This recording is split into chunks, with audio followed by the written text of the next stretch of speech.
Frische Quitten verströmen nicht nur einen wunderbaren Duft, sondern schmecken auch eingemacht als Gelee oder Marmelade super lecker. Daher wollen wir euch im Folgenden unser Lieblingsrezept für eine Quittenmarmelade vorstellen.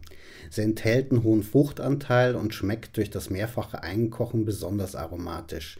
Neben der Herstellung geben wir in der Anleitung noch Tipps zur Verarbeitung, Haltbarkeit und Lagerung der Marmelade.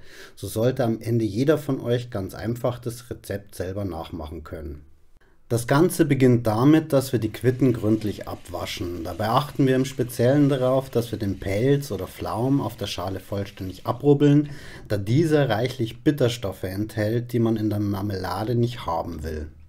Als nächstes schälen wir die Quitten mit einem Kartoffelschäler und sammeln die Schalen in einem Topf. Wir werden sie später noch brauchen, um Quittensaft für die Marmelade zu machen. Die geschälten Quitten schneiden wir anschließend klein, wobei wir das Fruchtfleisch und das Kerngehäuse trennen. Achtet dabei darauf, die Kerne ganz zu lassen, denn die Kerne enthalten cyanogene Glykoside, die mit Enzymen des Fruchtfleisches zu Blausäure werden könnten. Solange die Kerne jedoch unverletzt bleiben, entstehen bei der Weiterverarbeitung keine problematischen Substanzen. Das Kerngehäuse geben wir in einen Topf mit den Schalen. Das Fruchtfleisch schneiden wir weiter zu kleinen Stücken, die wir in einem zweiten Topf sammeln. Da wir zuerst den Quittensaft machen, decken wir den Behälter mit dem Fruchtfleisch gut ab. Nehmt dazu nicht euer schönstes Tuch, denn Quitten können Stoffe ganz gemein färben. So geschützt packen wir das Fruchtfleisch erstmal zur Seite. In den Topf mit den Schalen und Gehäusen geben wir auf 1 Kilo der Mischung jeweils 600 Milliliter Wasser dazu. Dann stellen wir ihn auf den Herd und erhitzen die Mischung, bis sie kocht. Dabei geben die Quitten auch selbst noch Flüssigkeit ab, sodass ein herrlich duftender Quittensaft entsteht. Insgesamt lassen wir das Ganze 30 Minuten bei geringer Hitze auskochen und machen dann den Herd aus. Der Quittensaft soll so noch über Nacht gut durchziehen.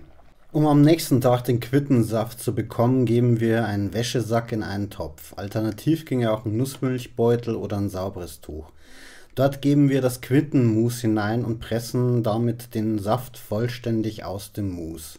Der Saft ist bereits so aromatisch, dass man ihn für ein Quittengelee verwenden könnte.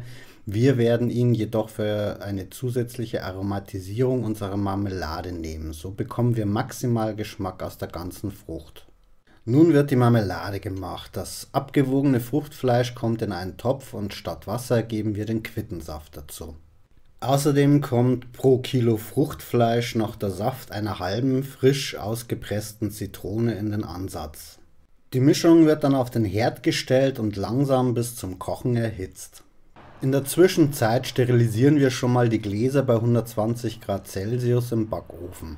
Die Deckel und Werkzeuge, die wir zum Abfüllen brauchen, machen wir mit kochendem Wasser keimfrei.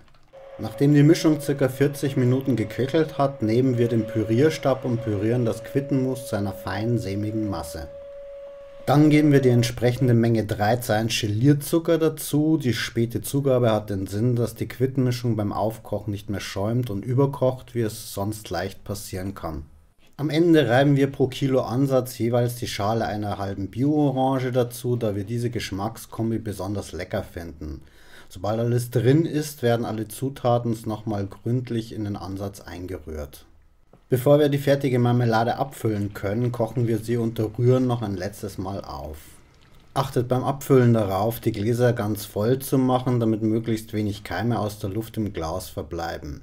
Wischt den Rand ab und verschließt jedes Glas direkt nach dem Abfüllen, damit sich ein starker Unterdruck aufbauen kann. Zum Abkühlen stellen wir dann die Gläser auf den Kopf. Zum Abschluss braucht es noch ein schönes Etikett, auf das wir den Namen und das Herstellungsjahr draufschreiben. Wenn die Marmelade kühl, dunkel und trocken gelagert wird, hält sie mindestens ein Jahr.